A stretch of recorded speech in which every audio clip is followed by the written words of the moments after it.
बँकेमध्ये 2 जणांनी गदारोळ केला होता, आमच्या शिपायाला मारहाण केली होती. तर ते सोडवण्यासाठी मी गेलेलो होतो. तर ते सोडून त्यांना अधिकाऱ्यांकडे आमच्या कंप्लेंटसाठी घेऊन जात होतो. तर त्यांनी मध्येच आमच्या प्रिमायसेसमध्ये त्यांनी मला मारायला सुरुवात केली, मला आणि आमच्या शिपायाला.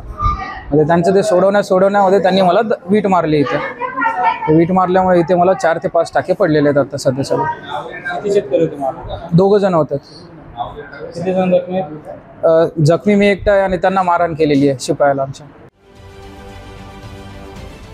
महाराष्ट्रातील सर्व बातम्यांचे विश्वासार्ह व्यासपीठ. सकाळच्या सर्व सोशल मीडिया प्लॅटफॉर्मला लाईक, फॉलो आणि सबस्क्राईब करा. तसंच सर्व नोटिफिकेशनसाठी बेल आयकॉन प्रेस करायला विसरू नका.